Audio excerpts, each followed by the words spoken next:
За последнюю неделю в Москве, Петербурге и других больших городах жители России устроили серию поджогов и взрывов. По открытой информации, более 20 случаев. Мужики!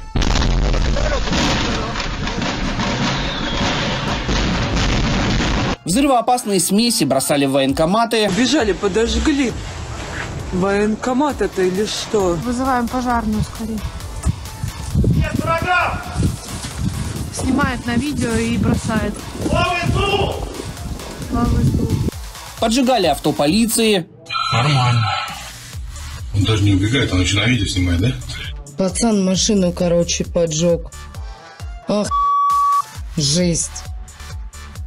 Фу, воняет сейчас прям, вот если машину не потушит, она сейчас прям рванет. Ты представляешь, а если она рванет, это все пойдет вот нам в окна. Пускали фейерверки в больших торговых центрах.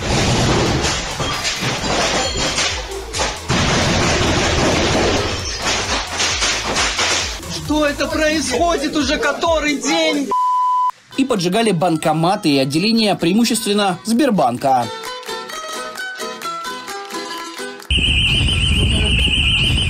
Главная категория так называемых диверсантов – пенсионеры, которые, как утверждают в полиции, идут на это по указанию мошенников. По поводу того, что с территории Украины предпринимаются определенные действия, абсолютно точно, это нам известно. Это возведено в ранг государственной политики. Это одна из линий атак на нас с вами, на наше население.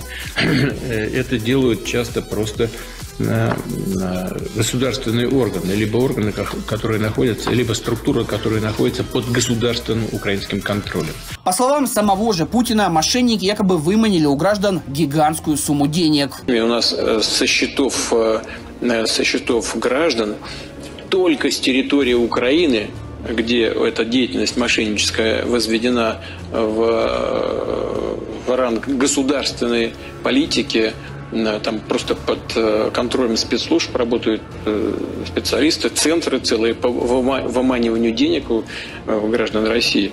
Вот только с этого направления выманили более 250 миллиардов рублей. Потом те же мошенники предлагают деньги вернуть, если человек выполнит дальнейшие указания.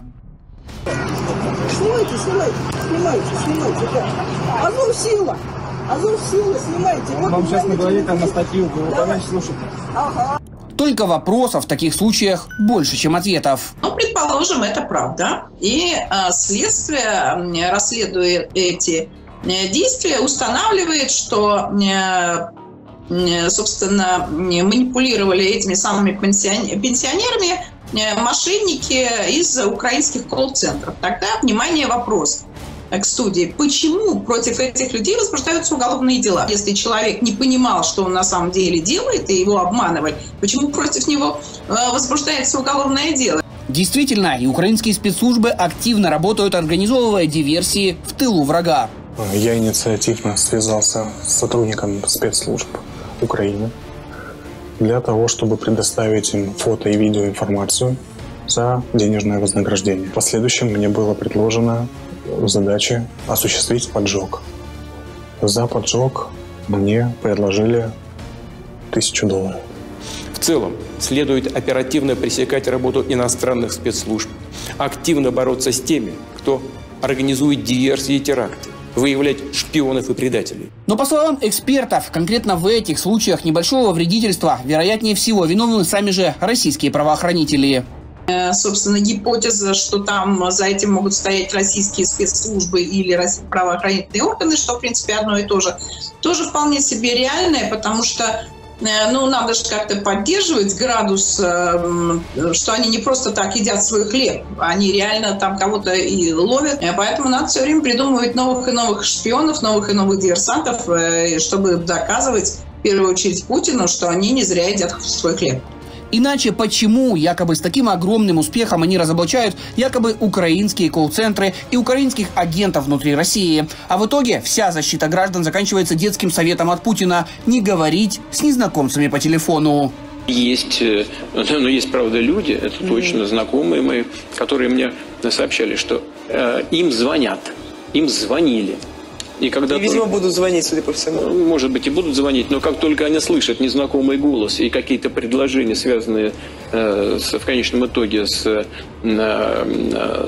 какими-то действиями, они сразу кладут трубку. Я очень рекомендую всем гражданам страны поступать точно таким же образом. Как удобно получается. Пока война идет, можно творить в стране все что угодно и рассказывать сказки об украинских диверсантах и западных спецслужбах. А наивные люди, как обычно, поверят и потерпят.